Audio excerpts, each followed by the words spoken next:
लेती है तो बड़े बड़ों को पलट के रख देती है, चाहे वो जमीनी स्तर का नेता हो या आसमान को छूने वाला। सब मीडिया के मोहताज हैं। मीडिया की जरूरत वकील को, अदालत को, कोर्ट को, नेता को, अभिनेता को, भिखारी को, रईस को। ऐसा दुनिया का कोई इंसान नहीं है जो अपना दर्द बगैर मीडिया के बयान कर सकता हो। ये खाकी बाल भी सुन ले, ये खादी बाल भी सुन ले, ये भारत मुल्क है सबका, ये भारत मुल्क है सबका, इसे कैसे संभालोगे। पड़ेगा वक्त जब मुश्किल, भला किसको पुकारोगे। कहीं बेटी बिलखती है, कहीं माता तड़पती है। उस पत्रकार भाई के घर में पूछो, वो पत्रकार नहीं, एक इंसान भी है। उसकी भी माँ है, बहन है, बेटी है, पत्नी है, परिवार है, उसके अजीज हैं। उनके दिल पे क्या गुजर रही होगी जब एक जवान को खुलेआम गोली मारकर कत्ल कर दिया गया। क्या हाल हो रहा है उसके घर में, मैंने देखा है, मीडिया पे देख रहा हूँ। कहीं बहन, माँ, बेटी, पता नहीं घर का वो हाल है। क्या 10 लाख देने से, क्या कोई सरकारी नौकरी देने से, या किसी के बच्चे की पढ़ाई फ्री करवा देने से क्या उसका परिवार का वो सदस्य जिंदा हो सकता है? क्या एक पत्रकार के लहू की कीमत सिर्फ 10 लाख है भारत देश के अंदर? बड़ी शर्म आती है हमें कि अगर ये कदम पहले उठा लिए जाते तो आज कोई समस्या खड़ी नहीं होती। कहीं बेटी बिलखती है, कहीं माता तड़पती है। मैंने अपनी आंखों से देखा है।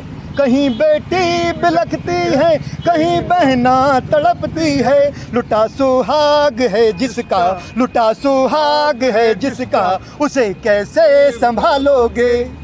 कलम के हम सिपाही हैं, हमें गर मार डालोगे। कलम के हम सिपाही हैं, हमें गर मार डालोगे।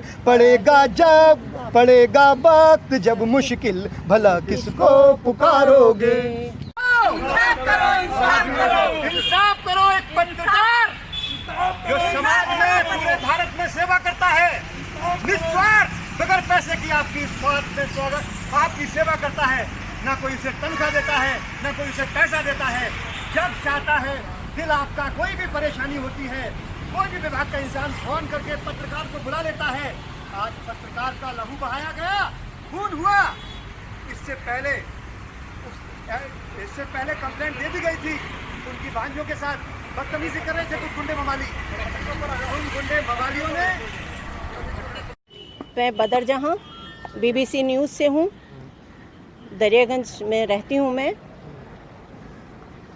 एक महिला होने के नाते महिला की तरफ से मैं इंसाफ की गुहार लगाती हूं यूपी सरकार से, और एक पत्रकार के नाते एक अपने पत्रकार भाई विक्रम जोशी के लिए भी मैं गुहार लगाती हूं कि उसके साथ जो नाइंसाफ़ी हुई, वहां की पुलिस, यूपी सरकार जो बैठी हुई वहां पे क्या कर रही है, जो अपना प्रशासन नहीं देख सकती है, वो क्या कर रही है वहाँ बैठी हुई। उसको तो त्याग देना चाहिए, यूपी सरकार को त्याग देना चाहिए वहाँ से सीट पे, जो महिलाओं की रक्षा नहीं कर सकती है वहाँ। और एक पत्रकार भाई जिसने अपनी जान पे खेलकर उसके लिए इंसाफ मांगा, उसके लिए उसने कंप्लेन लगाई, वहाँ थाने ने, प्रशासन ने कुछ नहीं किया उसके लिए, उस महिला के लिए, उस पत्रकार के लिए। उसके परिवार का मामला था, ऐसा नहीं है, वो एक महिला का मामला था, वो किसी भी महिला के साथ हो सकता था वहाँ पर। लेकिन यूपी सरकार कान दबा के सो रही थी वहाँ पे। क्या कर रही है यूपी सरकार? शेम, शर्म आनी चाहिए मोदी को, उसको शर्म आनी चाहिए यूपी सरकार को। वहाँ पे योगी क्या कर रहा है वहाँ बैठ के? वैसे तो बहुत ज़्यादा वो बनते हैं, महात्मा बनते हैं। महात्माओं को ये सोचता है कि महिलाओं के साथ रेप हो, बलात्कार हो, छेड़छाड़ हो, और एक बेचारा ईमानदार पत्रकार हमारा भाई अगर आवाज़ उठा रहा है तो उसकी आवाज़ नहीं सुनी जा रही है। अगर यूपी सरकार उसी टाइम जब उसने कंप्लेन लगाई थी, अगर वो एक्शन लेते, एक महिलाओं के लिए अगर वो एक्शन लेते, तो शायद उसकी जान बची होती। लेकिन हम यहाँ अपने BBC न्यूज़ 4 से एक आज ये ऐलान करते हैं कि उसके खून का कतरा कतरा ज़ाया नहीं जाने देंगे, नहीं जाने देंगे, नहीं जाने देंगे, नहीं जाने देंगे। क्या कर रही है आज? उसके मरने के बाद थाना चेंज हुआ, आज SHO को हटाया गया, कल क्यों नहीं हटाया? जब महिला के साथ एक नाइंसाफी हो रही थी, महिला के साथ छेड़छाड़ हो रही थी, जब क्यों नहीं एक्शन लिया यूपी सरकार ने? शर्म आनी चाहिए। Shame, shame, Shem.